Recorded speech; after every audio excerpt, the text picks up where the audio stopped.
Akil, do you have any questions?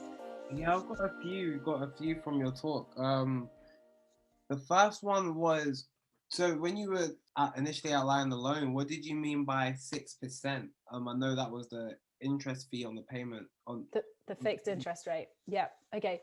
So 6% means the amount of interest that you will be charged on your outstanding balance across the year.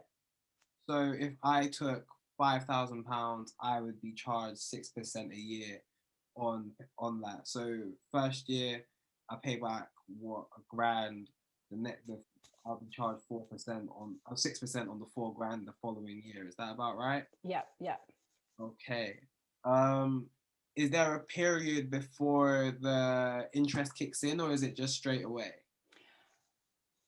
It does kick in straight away. So our finance partner, GCBF, will calculate your loan repayments and what you're due to pay on a monthly basis.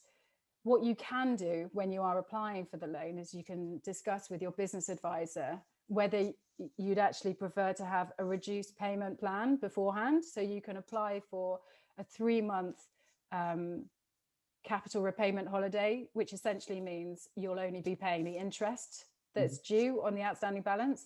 So you can take out a 3, 6, 9 or 12-month capital repayment holiday. Okay, and so that means you're only paying back the interest if you just need to reduce your payments at any given time. That's correct. And also it's quite good because it can, especially when you're setting up, you might not know, you obviously we put together a forecast and we hope it's going to go according to plan, but it might not. So it gives you a bit of breathing space if you are only paying the interest, which is quite a good way to manage your cash flow. Thank you.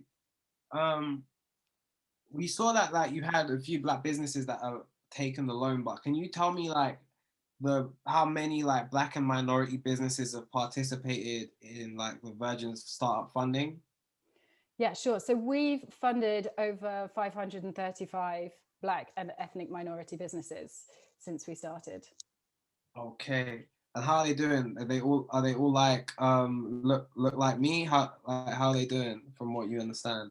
So from what I understand, a couple of years back, we did a survey on our funded founders, and we discovered that 75% of our businesses were still trading 3 years after starting, which based on the national average is 25%, is a pretty good success rate.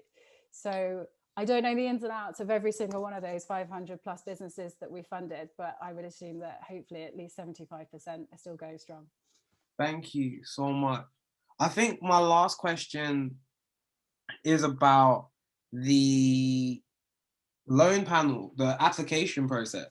So you were saying you make your initial application and you get in contact with us, and we'll work with our critical friend, and they will help us submit the full application. But we might get questions back from the loan panel asking for further evidence or further explanation of a few things. That makes me a little bit nervous. I'm one to the process all mapped out for me. But could you possibly explain the types of questions that they ask when they're usually asking for clarifying information? So yeah, it's very difficult for me to say exactly what type of questions they're going to ask. But what they're essentially looking at is we're looking at your personal affordability. So your ability to pay back the loan. We're looking at the viability of the business idea. So what are the chances of it being successful and actually going according to what you forecast? We're also looking at your backup plan. So we want to know what you would do if things didn't go according to plan. What's your plan B, for example, so that you would still be able to cover the loan repayments? I think that's really cool. In our business planning class, we always ask the question, what will kill your business? Oh, that's a good question. In Saturday school business planning class, we always ask what will kill your business. So we keep people aware of like the threats that are out there to like their brilliant plans that they're probably cooking up at the time. Yeah. I That's think really we'll important. be able to connect to and meaningfully engage and connect with that. I think the last thing, Lisa, we should let them know that we're gonna be like referral partners for the Virgin Startup Loan. Oh, that's correct. Sorry, I forgot about that. Yeah, so we're going to be putting a link to apply for a loan. at the, I think underneath this webinar, underneath this Yeah. video. So yeah, if you're interested in applying for a loan, just click on the link and you will come through to us, and we'll be able to support you on your startup loan application journey. Thank you so much. It's been a vision of mine for us to be partners to do this, because we want to be able to give people the opportunities to thrive, right? And loans aren't bad. Loans applied well can actually be quite liberating, because you still get to keep ownership and just pay back what's owed. Oh, completely true. Yeah, and it gives you a lot of freedom. And so we really do hope that like this webinar has been like insightful. It's given you maybe the information you need regarding it, and we hope to continue supporting you moving